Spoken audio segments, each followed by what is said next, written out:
Welcome to the next episode of our podcast on negotiation. And today we have a very special guest, a negotiation professor, a world-famous negotiation consultant, and it doesn't come from me, it comes from Forbes, and also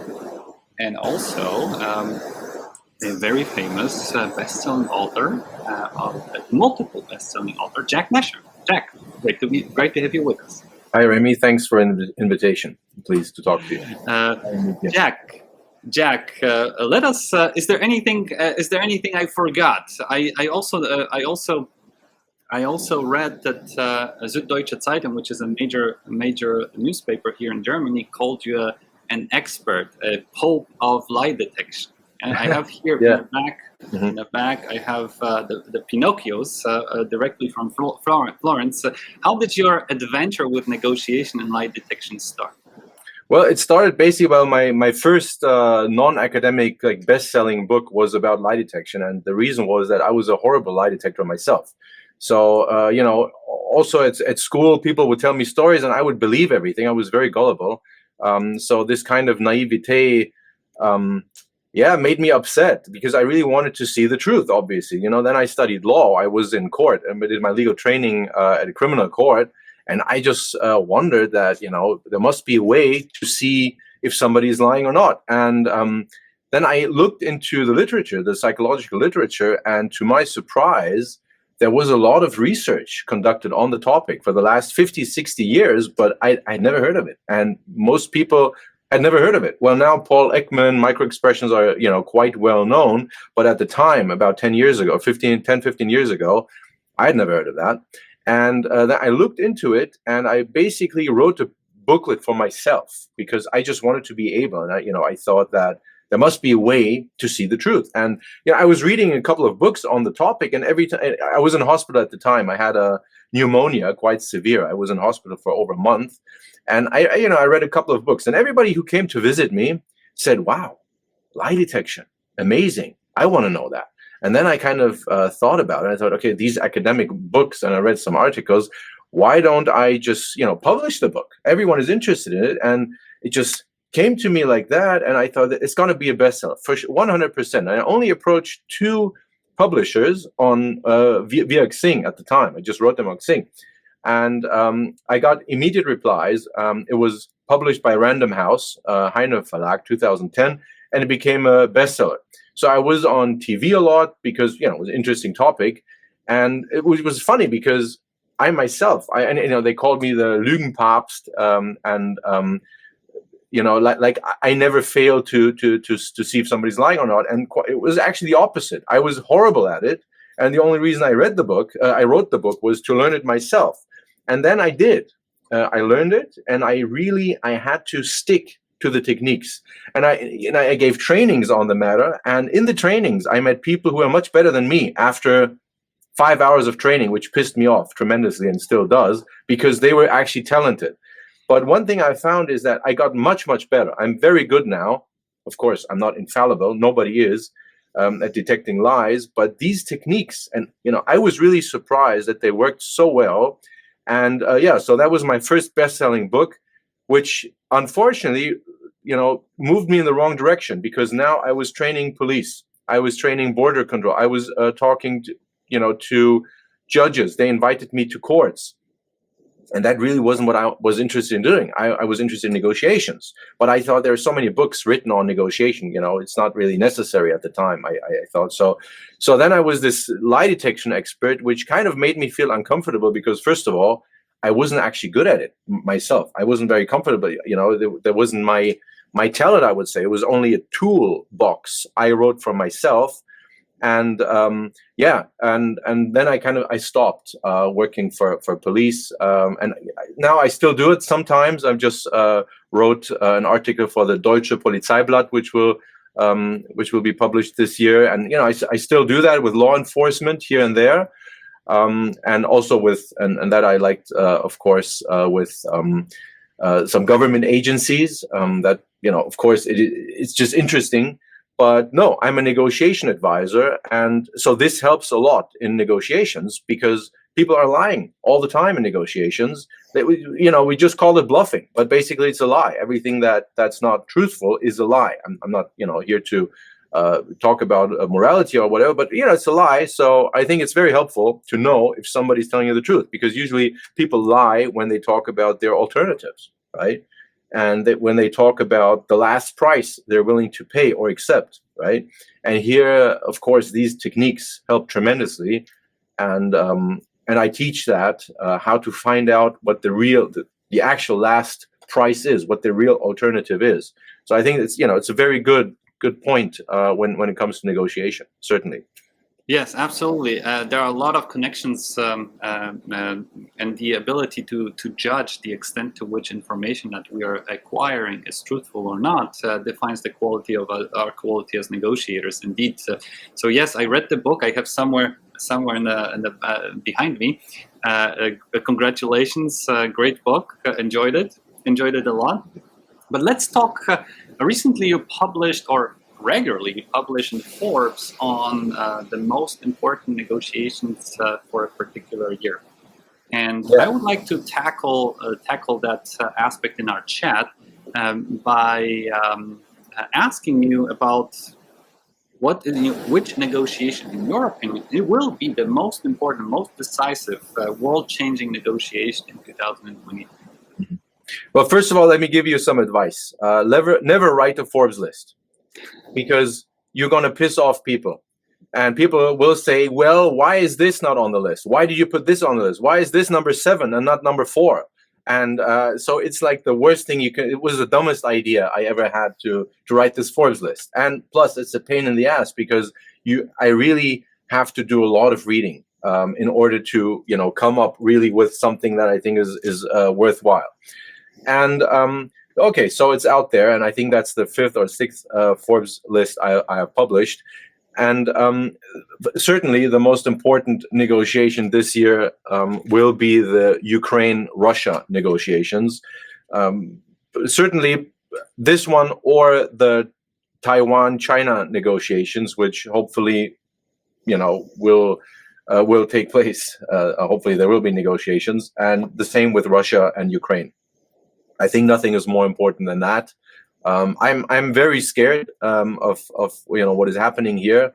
I'm basically sitting on packed bags. I have to file for probably Afghan citizenship to get out of here at one point or the other. Who would have thought that an Afghan passport could save lives? But I'm really scared of this, and we're going to talk about this later. I think it's one we should conclude with that, and why, and what should be done. But certainly, I think this is the most important negotiation of the year. Indeed.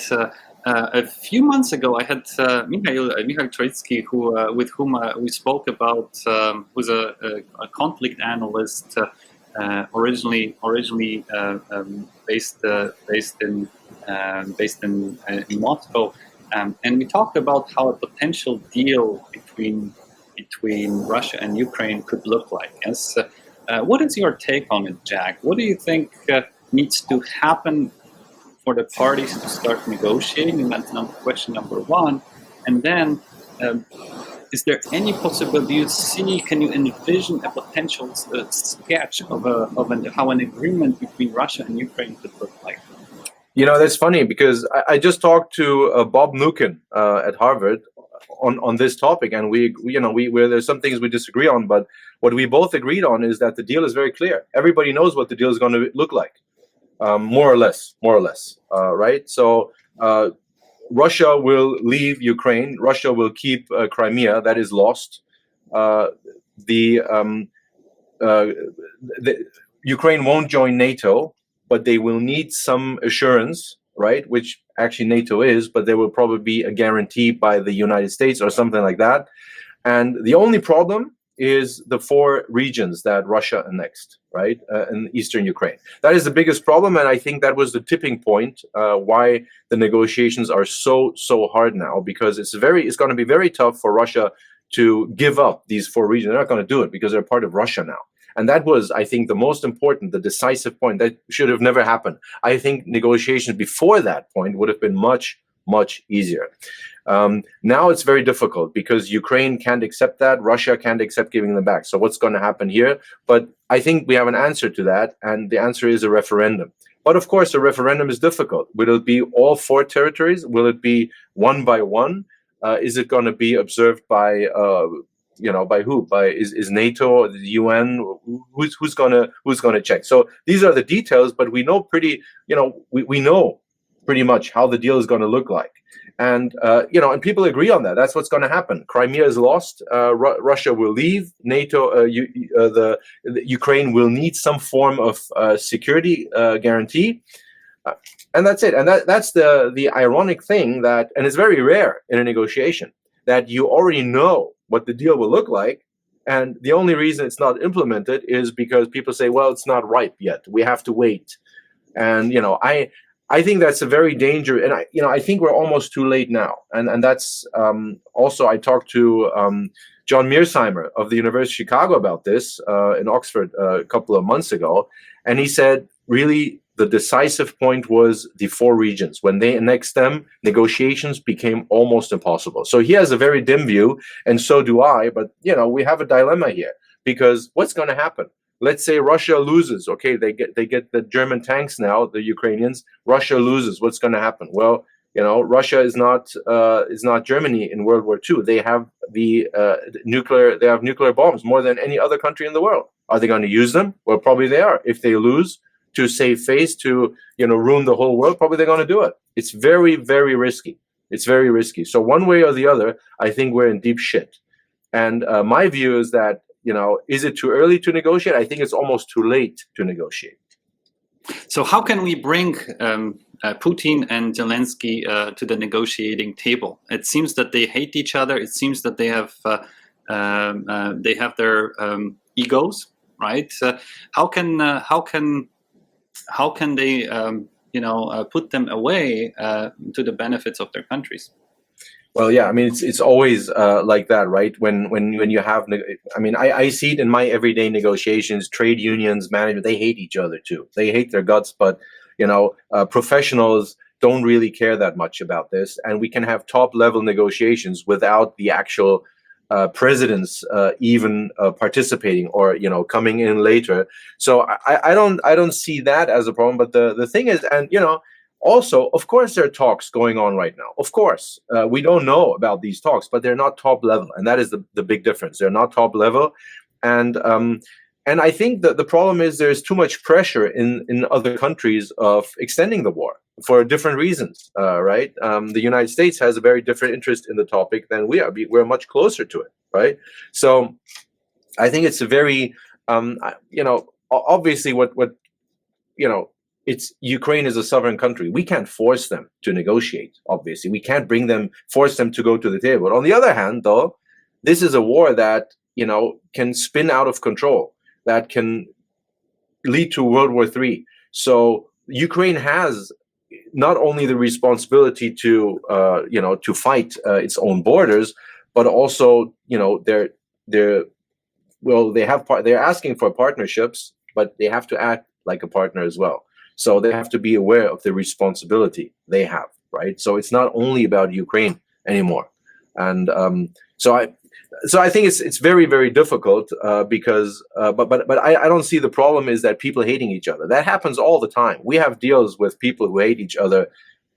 I think I would say 30-40% of the deals we advise, people hate each other. So usually, it's companies dissolving, partners selling their equity. They hate their guts, right? So much has happened. So I don't think that's the actual problem. The problem is the pressures from different sides. But I think we should negotiate as soon as possible. And by the way, also on my Forbes list, I talk about Roger Fisher, the founder of the Harvard Project on Negotiation, the predecessor of Bob Nukin, who said you should always negotiate, categorically, always negotiate, because negotiating doesn't mean you have to give up what you believe in. It doesn't mean you have to, forget your principle. No.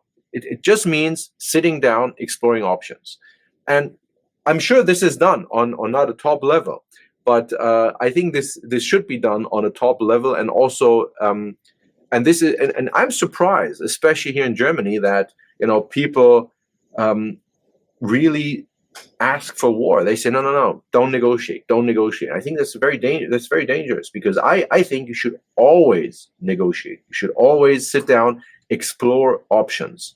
Yes. It's like Helmut Schmidt said, the former German chancellor, it's better to, what do you say, like 1,000 negotiations are better than 1 day of war, right? Yes, that's It's very absolutely. easy for us to say, well, let them fight. You let them fight. No, they should, let them fight. Well, we sit here and tell them to, let them fight. But what's interesting is that when you say negotiate, you get attacked. People say, you're crazy. Let them fight. Very strange, very strange things happening. That's I couldn't agree more. I think negotiation is exactly the way to end conflict, and I do hope that the parties will recognize it sooner than later.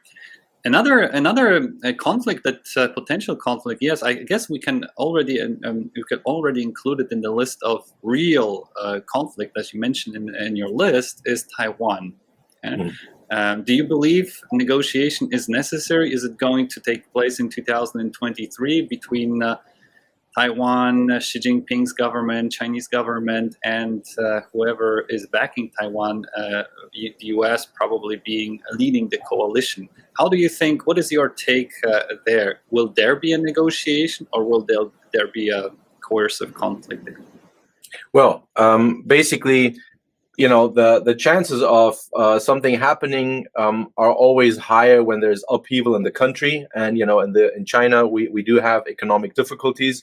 They're not as bad as people suggest in the West, because I know some people in China, they say, well, there were probably some protests, but they never actually saw them. So it wasn't like people are going crazy like we saw here in the news.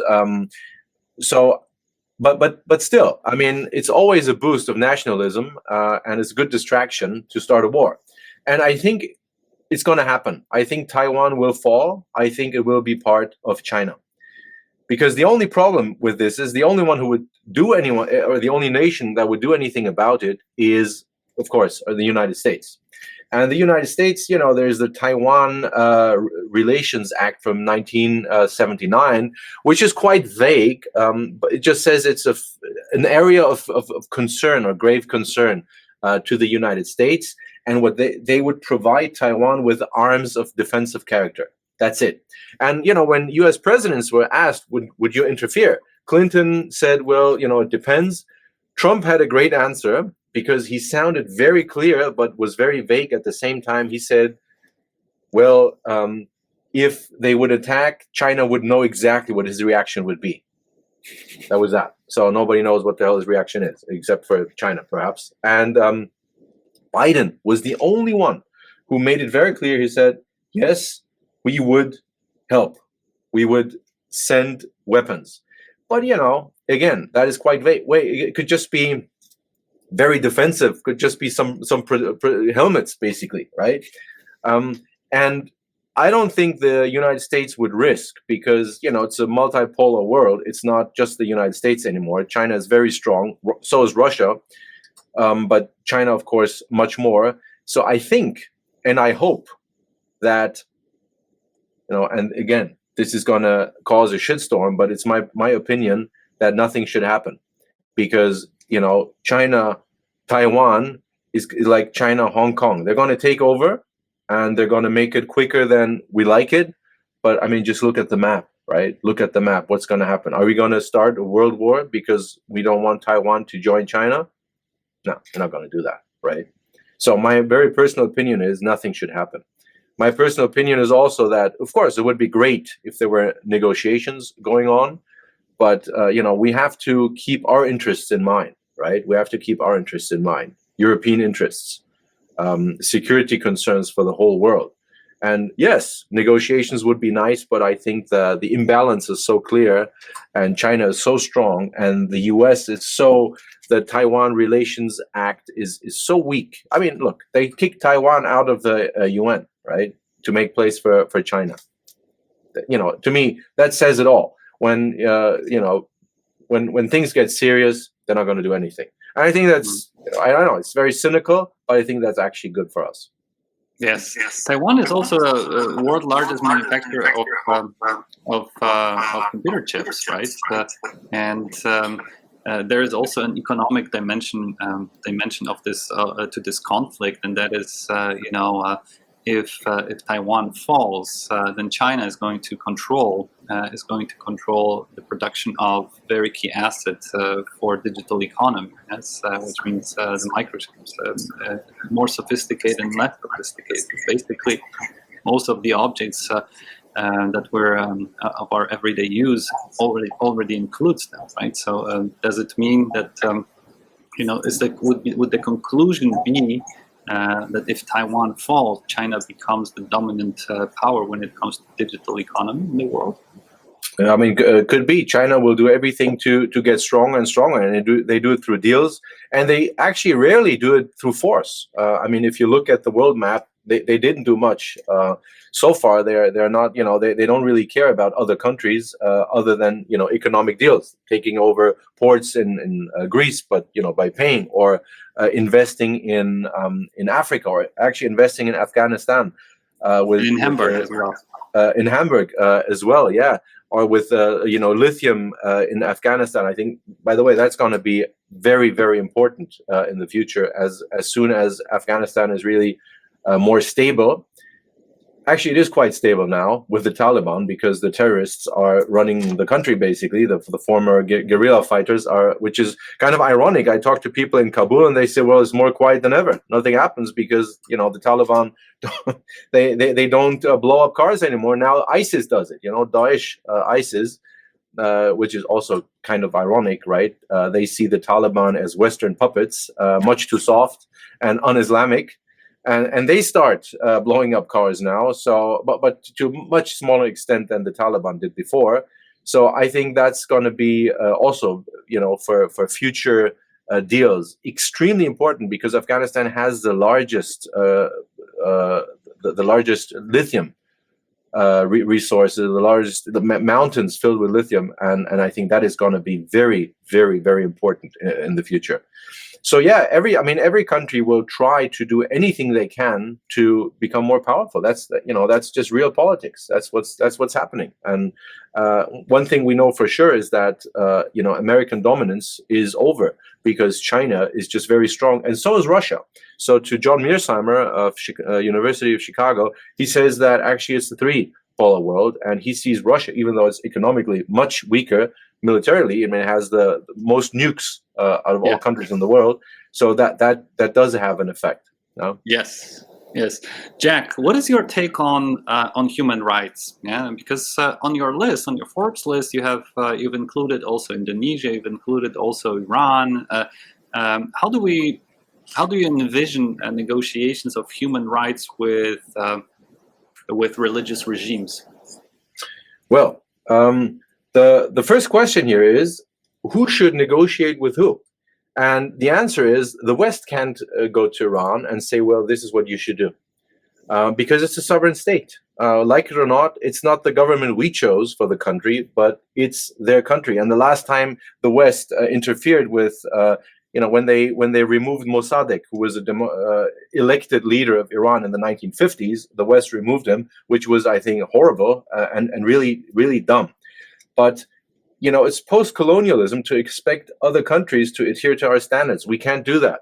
And of course, I like an open society. I like LGBT rights myself. I like, all the liberties we have, but we can't, enforce them. It doesn't work like that. We have to help negotiations taking place inside the countries. And that is what we have to do. So change must come, from inside the country. We can't tell them what to do. And that, I think, is a big misunderstanding. People are upset that we don't do anything about Iran. Well, what should we do? Should we send tanks and have the Shah's grandson come to power again? Doesn't work like that. And, I think right now, also Qatar, the football cup, it's the World Cup. It's not the Western Cup. You can't, teach other countries how to be. Imagine Saudi Arabia would they start wearing wristbands saying that in the West, they separate church and government. That's very, very bad. We're not here to school each other, right? We have to stay a little bit humble here, even though we believe in what we believe in. But I think this change must come within, and we have to support it inside the countries, and of course help anyone who comes to our door suffering and being in need.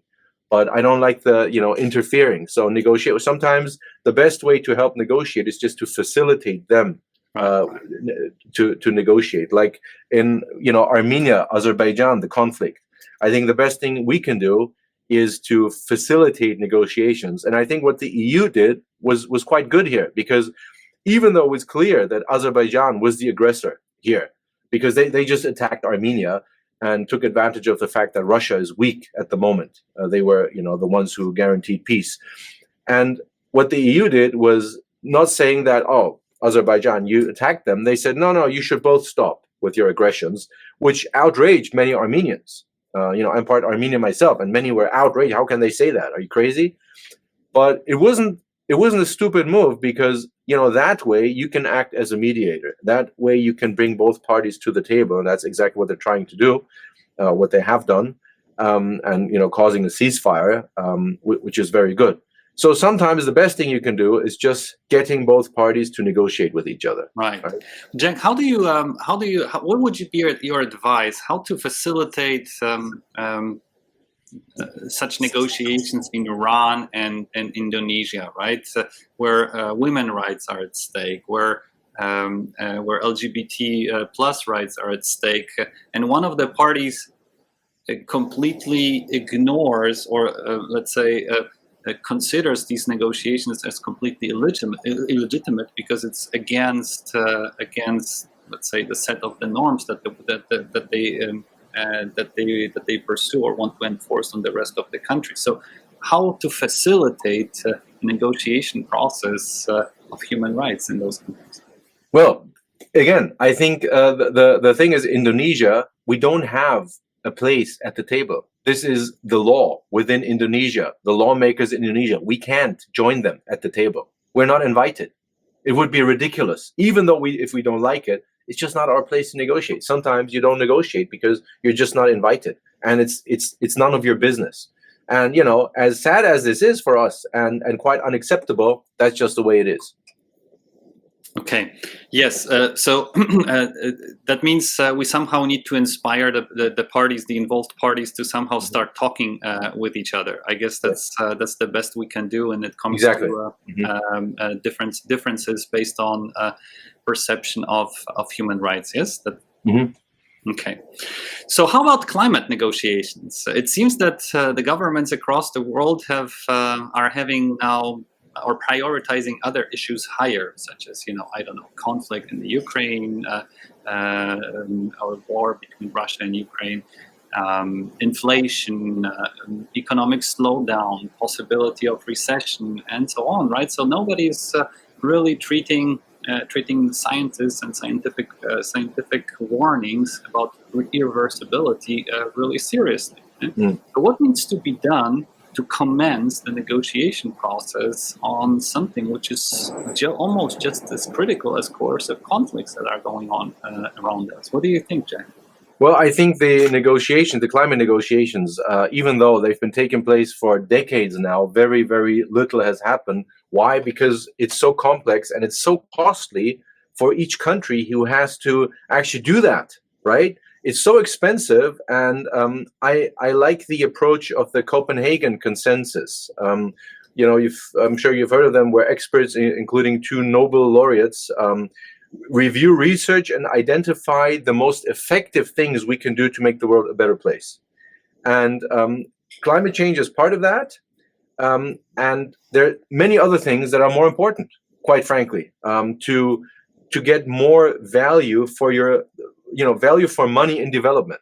And they have 19 targets. And one of them is child mortality, malaria, things like that, where you have much more bang for your bucks. Because we have to ask ourselves, when we negotiate that, is it worth it or not? Is like 0.1 degree, is that worth $300 billion in wealth? Probably not. Probably not. So, first of all, we have to look at that with a very fresh perspective. And, and I think this has turned into an almost religious war. I'm always, I'm quite a friend of a utopia where it's very rational, where we just look at things unbiased. And I think the most important negotiation in terms of climate is we have to negotiate with activists, because I see a real danger of them turning into terrorists. Because now they're still being nice. They throw tomato soup on a painting. Okay, well, not very good, but still, it's not that bad. But I think once people drive over them, they glue themselves on the street, and people drive over them, or people get more and more violent. You see these images of truckers pulling them away, beating them up. This will turn violent. This will cause. I think this will lead to terrorism, like real proper terrorism. So I think we can lose touch with activists, even if you're the most conservative person in the world.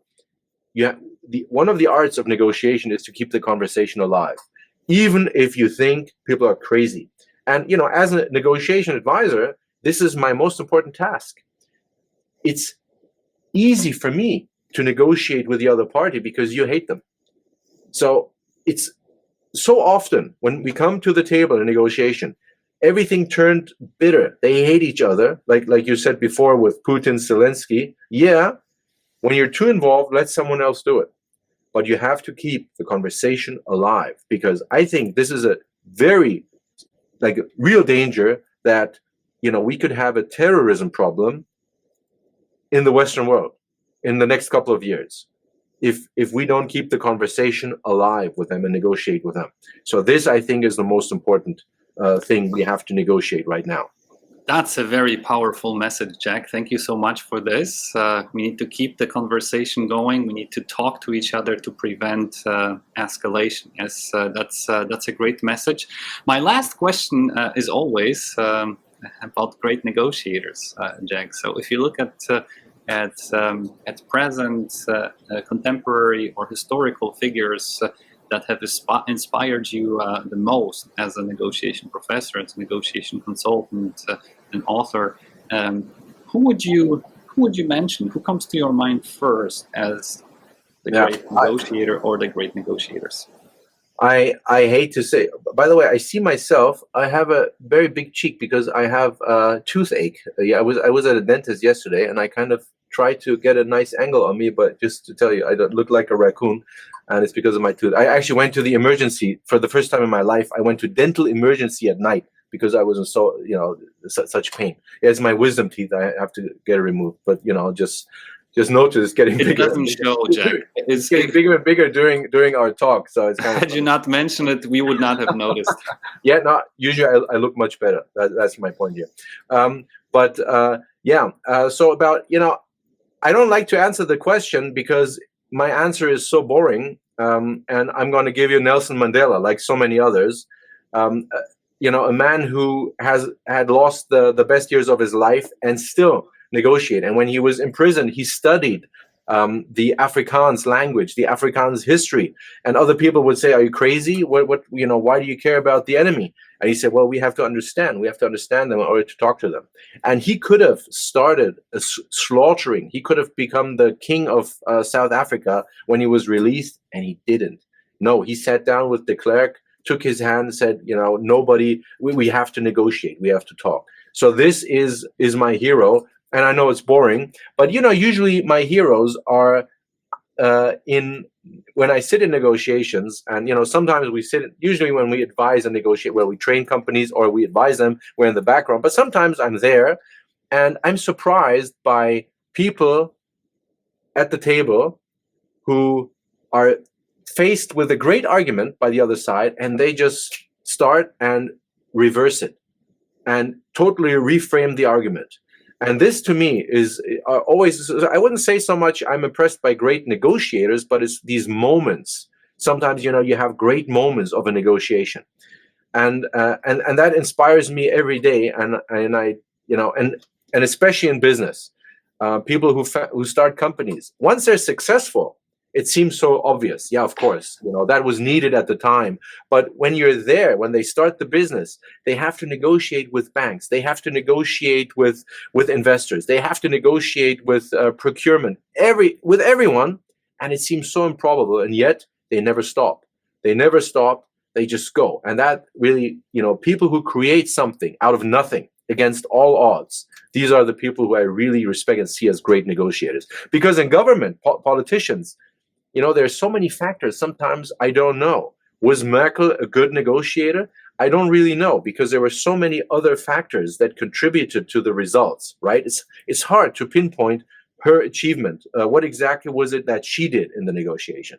So that, to me, everyday negotiations, particularly in business and particularly from entrepreneurs, are the ones that really amaze me, flabbergast me, and leave me with in awe when I see them. Jack, thank you so much for sharing your experience and wisdom and your picks, and explaining your picks on the world-changing negotiations for 2023. It was great having you with us, Jack. Thank you so much. All the best. Well, thank you, Remy. Thank you for this interesting conversation.